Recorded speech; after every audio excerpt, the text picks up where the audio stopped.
day spécialiste la en faiblesse sexuelle góor ñi nga xam ne maanaam dañoo tële boo jëfandikoo ay garabam day amul benn effet secondaire du la gaañ ci dara dooley góor mooy traitement bi dañ la koy fajal ba mu wér soo ko xasee ba jël dootoo soxlaati garab traitement définitif la gaynde gi nag mooy boo bëggee tàng maanaam yëg sa bopp te benn jafe-jafe ci wàllu wéeru yaram nag du la dugg yow ku góor ki saay boo ko bëggee mën nga koo def te doo ci am kon benn ngaañ-ngaañ ay meraw jeex na fi mer muy continuer jeex na fi kattanug sidit ak góor daal di taxaw dooley góor mooy traitement bi dañ la koy fajal ba mu wér gaynde gi nag mooy boo bëggee tàng maanaam yëg sa bopp ba tey ku mënul am doom Serigne Jibril ñaa mi lée mën na ci dara ci kattanu yàlla subhaanahu wa taala ba tax na képp koo xam ne nag bëgg nga cee am leneen lu leer wooteel ci 77 677 77 08 Serigne Jibril ñang ku jëm ca yàlla buur yow nga def de àndandoo do dox di si booru doo jaay sa ngor de wóor daa moo tax maa ngi conseil président na demee xel rek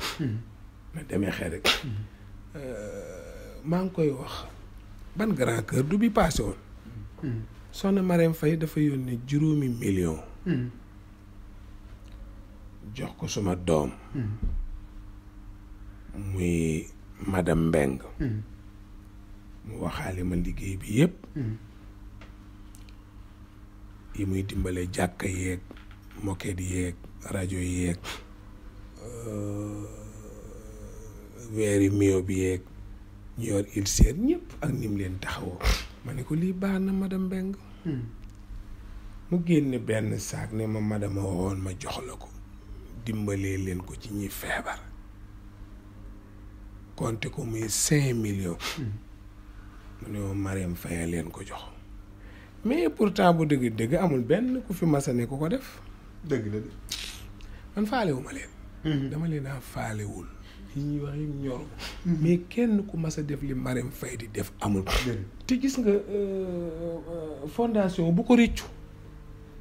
benn nit boo xettali muy jaamu yàlla ci la yàlla yi dëgg xettali koo am wallaahi dëgg bu ko rëccu mukk wallaahi dëgg santal yàlla bu baax defar nga jàkk yoo xam ñu ngi cay nodd loolu baax na ma ne leen gis nga tey bu deewoon laa ilaha illallah lu ne la ñuy génne ci mbaax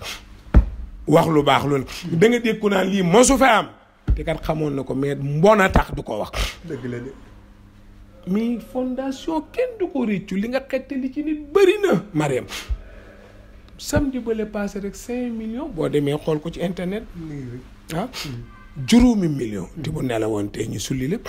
dëgg la waaw madame Mbengue yëkkati 2 millions ne ma sa papa Marème moo waxoon ñu jox la ko pour gàmmu goo ngeen di waajal Thiès ah bu gàmmu gi fommee amatul dama koy delloo xaalis bi di ah gàmmu gee tax gàmmu gee tax Iran taxul su ma ko mayoon nu ma neex def daf ne gàmmu Thiès gi gàmmu gi nag bu ci Macky Sall am problème foo mal bu feebar bi jeexul foo mal jamono bu feebar bi jeexee buñ ne ma suba la ma xëy def ko man damay togg lekk di may nit ñi lekk rek 10 jours laa koy def 10 jours añ reer ndekki 10 jours man loolu rek laa man loolu si mooy sama social rek dimbali nii rek mais loolu tey bu gàmmu gi amul ñu dem ne dootul am définitivement dama koy woo madame Mbengue mu wuyu ma ne ko xaalis bi ma joxoon na ngi ni jox ko Marème ne ko gàmmu wuyu bu feebar bi jeexul kay noonu nooy def su feebar bi jeexee nag ñu gàmmu xaalis baa ngi maa ngi ko yore 2 millions la madame Mbengue dana ko seetal waaye bu dee grand kër 5 millions la maa ko teg fii joxe ko ñu compter ko ba mu mat sëkk Marème ku baax la Marème ku baax la Marème ku baax la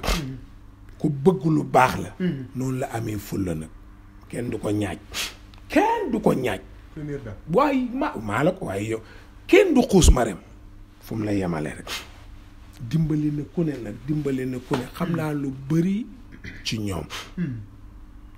kon nag li may ñaan Macky daal demee xel ak téye Marème waaw na demee xel di téye Marème rek na demee xel di téye Marème rek waaw ndax it am na soxna kilifa yoo xam ne ci réew mi seen jëkkër daam as ndërëm rek as koppar mais fu ne la ñuy wajari dëgg la de. mais du gis Marème fenn. xoolal bi corona bi ñëwee mu ne sama borom kër naka lay teree ñu dajaloo ndax bañ mu wàll nit ñi te man fu ma génn mbooloo topp ma kon day mel damaa contre li sama borom kër di def. dëgg la de. kon damay toog ba li téye nit ñi téye ma li bàyyi nit ñi bàyyi ma doo ko génn ñu ko baaxul du ko def ci soxnay kilifa soxna njiitu réew boo dundee woon may soxna def lu la neex boo dundee responsabilité laa yor def li jaadu loolu mooy dëgg kon Macky nag demee xel dina téye Mariam bu baax a baax xam naa li may wax bu baax na ko di xam naa ne mu nga ci sax damaa sob rek su naa ba ko Macky xoolee ne Iran mi ko sob la waaw Iran mi dafa sob waaye daal sama copte googu teel Mariam rek te nga góorgóorlu ci réew mi fexe boo fi jógee rek nga jógee fi jàmm ak salaam lu baax la jërëjëf merci beaucoup. Serigne Djibril Niang day spécialiste la en faiblesse sexuelle góor ñi nga xam ne maanaam dañoo tële boo jëfandikoo ay garabam day amul benn effet secondaire du la gaañ ci dara dooley góor mooy traitement bi dañ la koy fajal ba mu wér soo ko xasee ba jël dootoo soxlaati garab traitement définitif la gaynde gi nag mooy boo bëggee tàng maanaam yëg sa bopp te benn jafe-jafe ci wàllu wéeru yaram nag du la dugg yow ku góor ki saay boo ko bëggee mën nga koo def te doo ci am kon benn ngaañ-ngaañ ay meraw jeex na fi mer muy continuer jeex na fi kattanug sidit ak góor daal di taxaw dooley góor mooy traitement bi dañ la koy fajal ba mu wér gaynde gi nag mooy boo bëggee tàng maanaam yëg sa bopp ba tey ku mënul am doom Serigne Djibril Niang mi lée mën na ci dara ci kattanu yàlla subhaanahu wa taala ba tax na képp koo xam ne nag bëgg nga cee am leneen lu leer wooteel ci 77 677 77 08 Serigne Djibril Niang ku jëm ca yàlla buur yow nga def de àndandoo doo dox di si booru doo jaay sa ngor de wóor daa